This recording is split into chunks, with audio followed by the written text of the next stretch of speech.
Olá, graça, paz e alegria.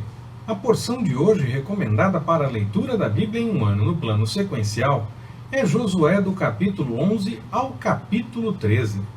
As batalhas continuam e as vitórias se confirmam. Não importava a aparente dificuldade. O que importa realmente é o aval e o cuidado do Senhor. Mesmo diante de uma maior dificuldade, ela só é aparente, nós podemos confiar que o Senhor fará a sua vontade. Tudo o que temos que fazer é buscar viver debaixo da vontade do Senhor, buscar ao Senhor de fato, buscar entender o seu querer e viver de acordo com a sua vontade. E aí ter certeza de que as coisas vão acontecer sempre da forma como o Senhor prefere, da forma como o Senhor quer. Eu realmente não sei quais são os planos do Senhor, eu não sei o que Ele tem para fazer, a não ser naquilo que é revelado através de profecia, nos detalhes da vida de cada pessoa. Eu não sei quais são os detalhes que Deus tem para a sua vida, mas eu sei que os planos dele são bons, são agradáveis, são gentis. Ainda diante da maior dificuldade, o Senhor tem um plano que pode fazer as coisas ficarem em ordem para você. E ainda que os problemas se apresentem, o Senhor fará na sua vida o melhor para você dar testemunho daquilo que Ele tem feito, daquilo que Ele tem proporcionado a você. Ainda no meio das dificuldades, o Senhor nos sustenta, nos apoia, cuida de nós. Muitas vezes as pregações dão conta apenas da vitória, de que as coisas vão ficar em ordem, que vai dar tudo certo. Às vezes não fica tudo do jeito que nós queremos, mas fica do jeito que o Senhor quer. E o jeito que Ele quer é o melhor, não há dúvida disso. A nossa vitória, de fato, é garantida para a eternidade com o Senhor. As vitórias que nós temos durante esta vida, e temos muitas, são para dar glória a Deus. E as dificuldades que nós passamos também são para dar glória a Deus, para mostrar que o Senhor tem nos ajudado, tem nos apoiado durante o tempo da dificuldade, tem nos dado força, nos dado discernimento e direcionamento para que possamos viver o melhor de Deus. Nós damos testemunho então da ação de Deus, qualquer que seja o desfecho. Nós não damos testemunho apenas quando tudo dá certo, quando tudo fica bonito, quando tudo fica do jeito que nós preferimos. Mas nós temos a vitória no Senhor, qualquer que seja o desfecho, porque nós confiamos nele e estamos com ele. A nossa esperança está para além das coisas que acontecem aqui. Muitas coisas vão acontecer aqui, tenho certeza, já tem acontecido na minha vida, tem acontecido na sua também, mas outras tantas podem não acontecer, e ainda assim será o Senhor cuidando de nós. Não confie no Senhor apenas para ver o que você acha bom, confie no Senhor para ter o apoio dele, o cuidado dele, a direção dele em todo o tempo na sua vida. Nesse ponto do livro de Josué, nós vemos uma mistura da cronologia, digamos assim, porque retoma vitórias da época de Moisés, fala de novas vitórias agora já com Josué, algumas que não foram relatadas há muito tempo no livro, há pouco tempo o livro falou dessas vitórias e elas são retomadas. Possivelmente esse relato fosse um relato à parte, um relato que tivesse esses detalhes, mas fosse um relato à parte. Mas por estar com um assunto muito ligado ao livro de Josué, aquele que fez a organização do texto colocou esse texto aí. O texto como um todo possivelmente não foi escrito por Josué. Muito dos diários de Josué, muitas das coisas que Josué escreveu foram organizadas para que nós tivéssemos o livro. E alguém conta a história a partir do que teve acesso, quer porque alguém contou, quer porque teve acesso a esses textos de Josué, quer por qualquer outra forma. Mas alguém contou essa história e possivelmente esse texto ele é acrescentado nesse ponto, porque de fato ele tem muita ligação com o tema do livro. Agora, qual é a diferença que faz de Josué ter escrito palavra por palavra e chamando-se a si mesmo na terceira pessoa, dizendo que Josué fez isso e Josué fez aquilo? Parece realmente que outra pessoa está contando, mas ele é o personagem principal, então o importante nessa história é o texto, é o que o texto revela, o que a história revela. A história é a realidade, o povo se estabeleceu naquela terra contra todas as probabilidades. Então o Senhor esteve cuidando de tudo. O importante, de fato, é ter o registro dessas lembranças. E nós termos conhecimento delas e a partir delas, entendermos o cuidado do Senhor em todas as coisas. Os detalhes de crítica a respeito de quem escreveu, quando escreveu, o que juntou, o que não juntou. Isso, claro, pode ser importante para o estudo bíblico, é importante para que nós possamos entender algumas dinâmicas e alguns detalhes do próprio livro, mas isso não é importante para a questão espiritual em si, porque para a questão espiritual em si, o importante é o relato de fato, é o que de fato aconteceu e o que o Senhor revela a partir desse relato. Eu gosto de colocar essas coisas da crítica, essas coisas dos estudiosos, porque nós podemos ler isso em livros. Nós podemos ter contato com essas coisas. Mas eu também gosto de deixar claro sempre que, apesar disso ser até interessante, isso não é o mais importante. E ainda que seja totalmente diferente, o que resta, de fato, é o que o texto revela. É o cuidado do Senhor, é a direção do Senhor em todas as coisas. Voltando no tempo para falar das vitórias a respeito das vitórias no comando ainda de Moisés, o texto fala mais uma vez daquele juiz chamado Jair, que volta a ser citado inclusive no livro de Juízes. Insisto que esse texto de Juízes foi usado sem nenhum viés espiritual, na minha opinião até de forma muito estranha, mas as pessoas fizeram isso.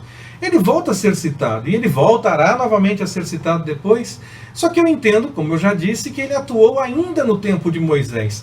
Tanto que ele volta a ser citado exatamente no período em que se fala das vitórias durante o tempo de Moisés. Ele era um dos chefes, ele era um dos juízes, daqueles que foram colocados depois daquela conversa entre Jetro e Moisés. Conversa essa, claro, que teve o aval do Senhor e o direcionamento do Senhor, e aí então os chefes foram colocados sobre Israel, e esses já eram juízes. Alguns juízes já atuavam desde essa época, já atuavam desde aquele momento, ainda que a história deles seja contada depois, mais uma vez, para reforçar que de fato eles tiveram destaque, eles tiveram importância e estiveram trabalhando com Israel.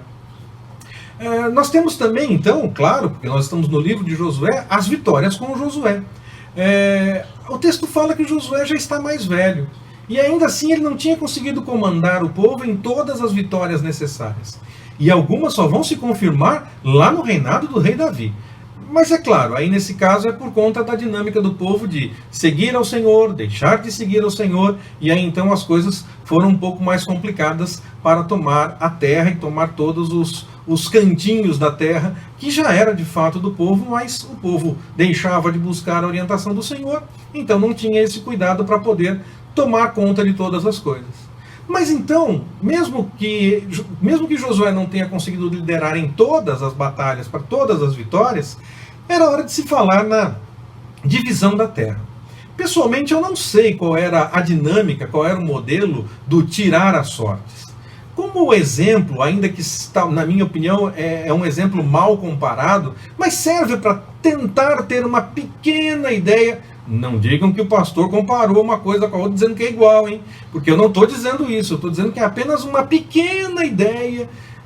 Dá para ter um lampejo do que possa ser. Eu penso naquele sorteio para a Copa do Mundo de futebol. O brasileiro gosta tanto de futebol, eu pessoalmente gosto mais de Fórmula 1, mas como corintiano acompanho o futebol. Então, mas não sou fanático nessas coisas, apesar de acompanhar exatamente, digo que acompanho porque sou corintiano e porque sou brasileiro. Mas eu vejo o sorteio da Copa do Mundo como uma dinâmica mais ou menos mal comparada com o que possa ser, porque nesse sorteio os grupos são definidos com os países em um pote, as letras dos grupos para formar os grupos em outro pote, e aí faz o sorteio para definir quem vai ficar com quem, não tem nada estabelecido antecipadamente, nada entre aspas. Porque é muito mal comparado exatamente porque muita coisa nesse sorteio já é direcionada. Os líderes dos grupos já ficam em um pote à parte, porque eles já conquistaram esse direito antecipadamente. Eles não são encaixados juntos, eles não saem juntos, e o líder é escolhido no meio de qualquer um.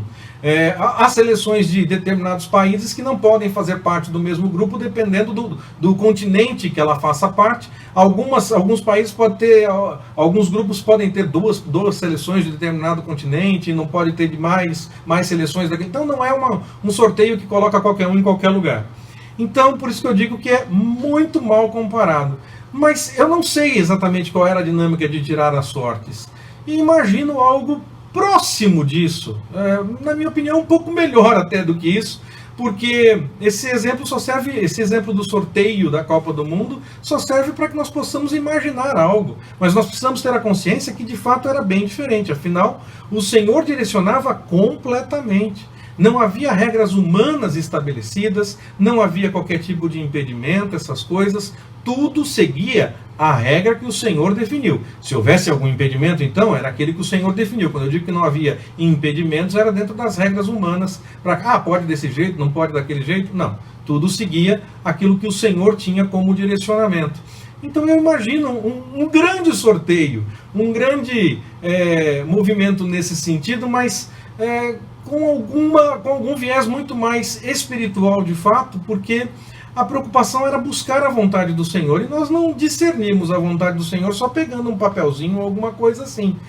Não sei qual era a dinâmica, não vou arriscar, não vou tentar criar uma dinâmica nesse sentido, mas se o Senhor revelasse que era só para pegar o papelzinho, então o papelzinho seria, o sorteio seria a forma definitiva. Tudo depende daquilo que o Senhor revelasse. Então, imagino que seja mais elaborado do que isso, mas até isso poderia ser, desde que fosse de fato a direção do Senhor para ser definido desse jeito, e o Senhor direcionaria para que fosse sorteado aquele que fosse o correto naquele momento determinado.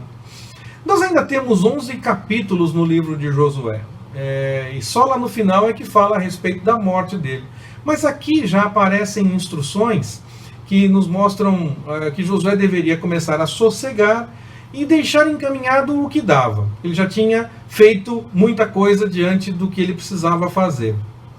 Mais uma vez, então, nós precisamos ter em mente que a sequência do texto não necessariamente representa a ordem cronológica da história, e muitas histórias aconteceram depois. Pode ser que algumas histórias aconteceram antes deste momento em que nós já estamos falando no capítulo 13, por exemplo, de Josué, no último da nossa porção de hoje.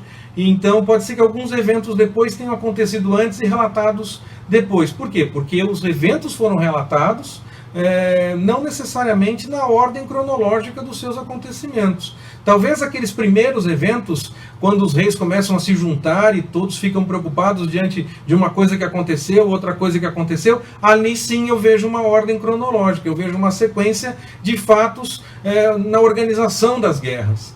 Mas a partir deste momento pode ser cronológico, pode acontecer até depois, como pode ser que já tenha acontecido e venha a ser relatado depois. O que fica para nós, eu insisto, é que a história aconteceu. Essa é a importância desses relatos históricos da Bíblia, que eles mostram que a história de fato aconteceu, que a realidade que nos mostra essa história que aconteceu é que, da mesma forma, se nós buscarmos a orientação do Senhor, se nós buscarmos a sua vontade, nós vamos ver as maravilhas da parte dele, nós vamos ver a realização sempre do melhor. Qualquer que seja o desfecho, o Senhor sempre terá o melhor para aqueles que buscam a sua vontade. Ainda que nós tenhamos a nossa esperança final na eternidade, algumas coisas já acontecem durante os dias que nós vivemos aqui. Mas nós não esperamos pelo Senhor apenas por aquelas coisas que nos agradam, como eu falei no começo. Nós esperamos pelo Senhor, ponto. Não porque nos agrada ou nos desagrada, porque o Senhor sempre tem o melhor para aqueles que buscam a sua vontade. Sigamos buscando isso, buscando a sua direção, para que possamos experimentar o melhor de Deus em todo o tempo, quer seja o seu cuidado no meio das dificuldades, quer seja a alegria de vitórias diante das situações que acontecem. Que o Senhor nos abençoe. Forte abraço, até mais, permitindo o Senhor.